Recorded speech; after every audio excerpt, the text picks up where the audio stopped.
Hello, everybody. It's me again. Looks like you get to have me twice in 1 week. Not everybody gets to have that. So, kudos to you guys for being able to have me in your life more than once a week. I think everybody should have Marina in their life once a week. Just kidding. Hey guys, this is Marina here at UnBroken, and we are at IQ Podcast Studios. As you can see the lovely sign behind me here in Coronado, California. Again, I'm going to be with myself today. I'll tell you what I'm going to talk about here in a second. But I wanted, yeah. So sorry, I got a little sidetracked for a second. I apologize. Someone walked in the door. Um, so this is what I want to talk about today, you guys. I'm going to work on my ums. I apologize. I listened to my last podcast and I did say a little too many. It's a little too much. So I will do my best to work on the situation in talking to you guys. I had something come up this week and I do want to share it with you guys, and it's hard, and I think everybody at some point in their life probably goes through this at one time or another, with their relationship status. And it's with regards to whether or not you let the line of friendship be crossed to go into an intimate relationship with somebody. So obviously, I'm not going to be naming names because I still care about this person very dearly. This guy and I have been friends for 10 plus years. I met him quite a few years ago while I was bartending in college. At the time, I was married, and I was obviously, so nothing ever happened with that. But there was always that cute little crush that I, had on him, or he apparently had on me, which I had no idea about. But we've always been very, very good friends, and it was never brought up. It was never ever an issue. It was never talked about in any way. So fast forward up until present day, a couple of days ago, actually, um, I got a message from him, and it was the sweetest, kindest message. And I was actually shocked. I was completely, it just caught me off guard because I had no idea about the stuff he was saying. And, it was like, hey, this is it. You're the one. I know we've been friends for a long time. We have, been through so much together. We had a close friend of ours pass away a while back. Just our friendship was so amazing, and we could catch up after a year of not talking and be like, "Yo, what up?" I don't mean to sound weird or anything, but we were always able to go beyond and keep going from where we stopped. So, when he told me about these feelings and how, like, hey, this is it, we're getting older, I think we should do this. And you know it was pulling at my heart because I was like caught off guard, but super happy about it because I do adore him. I absolutely adore him. I always will. um and so, but a part of me was thinking, like, hey, have you had too much to drink tonight? Did you just see a post I did and all of a sudden you decided to text me? Or, all these I don't want to say negative things, mostly just maybe reality based or being a realist type of thing were going through my head. But it was fun talking with him. It was absolutely fun talking with him and hearing the things that he wanted to create and do. And whether or not he would come out here, I would go out there. So it was just back and forth, back and forth. And I went to bed so happy because just the thought of something maybe potentially happening between us made me so happy. Not because I have to be with somebody, and I know you all know my relationship issues, but just it just made me happy because he's such an amazing person. His family is an amazing family, and to be a part of that is pretty special. So the next morning, I had heard from him, and I asked. I said, "Oh, were you serious about the conversation that we had last night?" And he said, "Yes, I was." And I was just, wow, first thing in the morning. And then, I thought about, okay, well, if this is going to work, it's going to have to happen organically. Obviously, I have many projects. My daughter's here, my businesses are here, everything's here, and he has his stuff where he's at. And but it was still such an exciting moment for me. And I don't know, it just made me all giddy and happy and things like that. So fast forward to like the middle of the day type, you could tell things were not like they were the night before.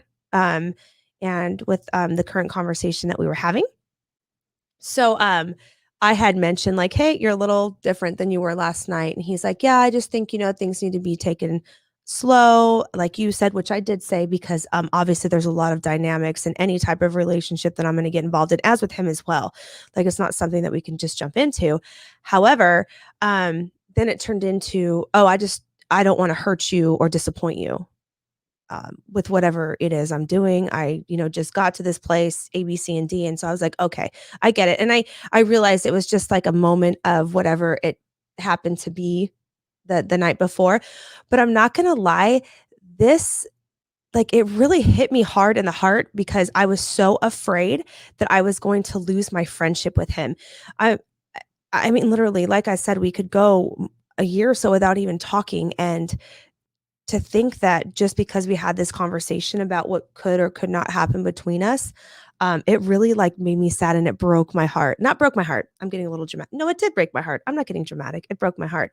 So I ended up, sending him a message later the next day, and I was like, "Listen, if we could please just forget everything that we talked about, I would it's gonna kill me if I know that we cannot remain friends, like, it's going to seriously break my heart."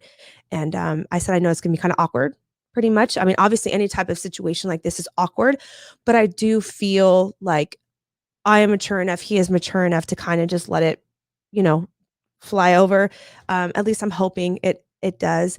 So it's not like we used to talk, and, I think a lot, and since this conversation, obviously, a part of me wants to hear from him a little bit more because of the things that he said, but I also know, in reality wise, clearly he's not, into me the way he thought he was that night, if that makes sense, and that's okay, just as long as I don't lose my friendship with him because I adore this guy. He's been by my side for, like I said, 10 plus years, and I know that if I ever needed anything, if, I needed protection, if I needed someone just to come out and hang with, he would be there in a heartbeat. He absolutely would. So, my question to all of you guys listening is, 1, um, how do you, if you even can, get back to that friendship zone without wondering now every time you do talk to him or do hear from him, or if he watches your stories or comments on a photo, if it's not alluding to something more, or if it is just him being the great friend that he's always been.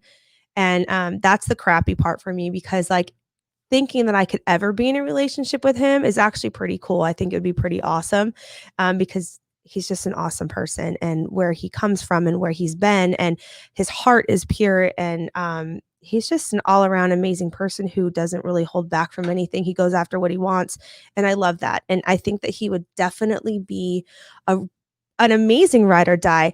In fact, I know we were talked about before, ride or die stuff because I always bring it up, but the thing is that he was so excited for me when I told him about a photo shoot that I was doing for the cover of a newspaper that I'm gonna be on here, pretty soon in Coronado, and, he was so excited. He was so happy for me and, like, genuinely happy for me for getting this article in this spot, whereas the guy before, that, like, 72-hour guy that he was more concerned with, um, him being pushed back and not being in the spotlight and, those type of things. So, I just don't know. I don't know if it's worth it to try and pursue, but I don't know if he wants to pursue it now because clearly he took a step back, or maybe he really thought about, crap, this is one of my best friends.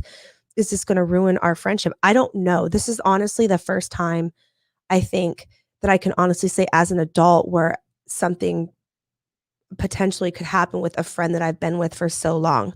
So your help is, an advice on what I should do. Do I just take a step back and, see if I hear from him again, or which I don't even know if I will. I don't know. I have no idea. But the thought of even losing him makes me really sad. So the last couple days, it feels like a breakup almost when it's not a breakup. I'm probably overthinking that part. But it does feel like a breakup because I don't know. Anyways, so that's what's been going on. Um, and again, any advice, I'm sorry, I keep saying, you guys, I am still working on that. Any advice that can be given to me to help me in this situation, I would gladly appreciate, just so that I know I don't screw up my friendship with him because, like I said, he does mean the world to me.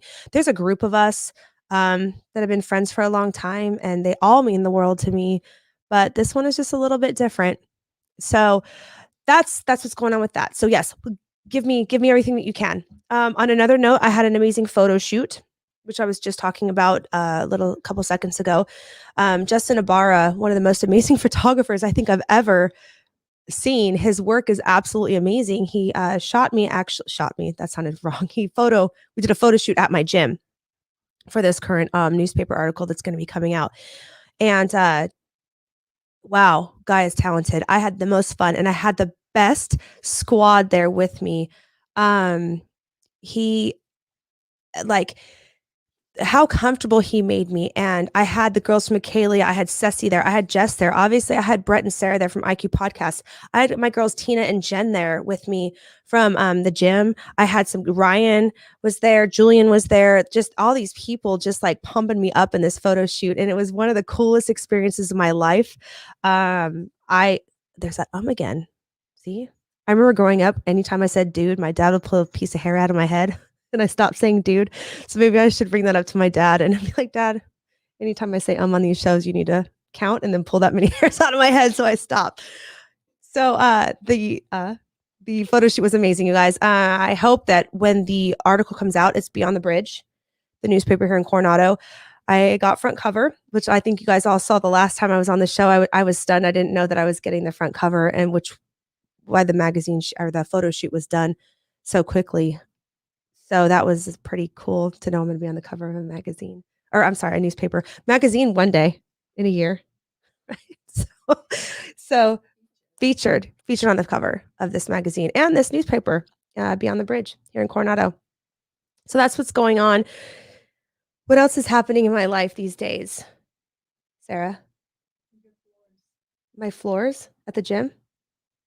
Oh, the flooring at the gym. This is what's happening. For all you guys that are members of the gym, I just had the front entrance and the back side of the front desk area. I had just had them re-epoxied.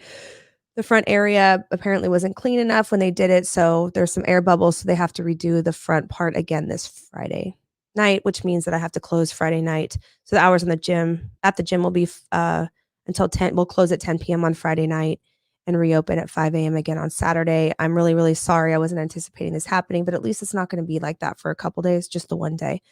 That's what's happening with the flooring. New equipment's coming in, stuff's getting fixed.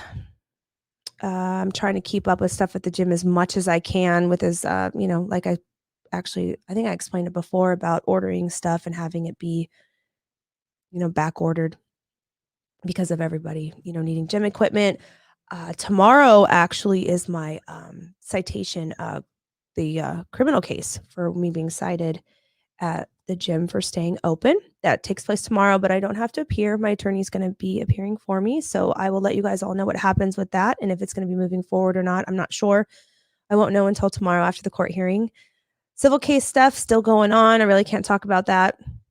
But once I have answers that I'm allowed to talk about, I will definitely let you guys know. I have an amazing team with the civil cases that are going on, and I'll just keep fighting for the gym and for you guys. And I know the last judgment made was that on a different case, not the one that I was involved in, but that the judge felt that gyms were not necessarily essential and should not continue to stay open. But that was not my case that I have going on right now. So as soon as I get an answer on mine, I'll let you guys know. But for all of you guys that are staying open during this time, I applaud you. I know it's hard. I know it's gut-wrenching. I know it's exhausting and heartbreaking, but just keep pulling through. That's all I can really say. I know we're all going to be okay when this is all over.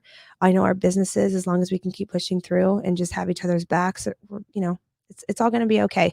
Just keep the faith and keep praying, and know that you have my support 110%. If anybody needs anything from me with regards to staying open, what I'm doing, how I'm doing it, following guidelines, things of that nature, please reach out to me and let me know your questions, and I'd be more than happy to sit down and talk with you, or you can call me, DM me, whatever it is that you guys want to do.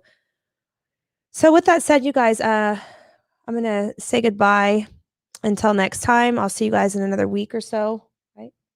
I don't even know, another week or so. And then next week is, next week is my other podcast, Too Funny When Honey, with Justin and Carlos. So that will be next Tuesday. So we'll definitely let you guys listen in on that one. Sorry. That one is not live, though this one is. That one's not live. All right. Well, I guess this is going to be the end for today. And again, I want to thank you all for listening in. And I obviously do want to thank our sponsors, the amazing Attorney King. We have Saquon Casino and Resort, Indian Motorcycle of San Diego, The Gym, Serrano's Coronado downstairs from here, best bean and cheese burritos ever. And obviously with my gym, IB Fitness. I love you guys dearly. Thanks for listening. XOXO. We'll see you guys next time. Bye.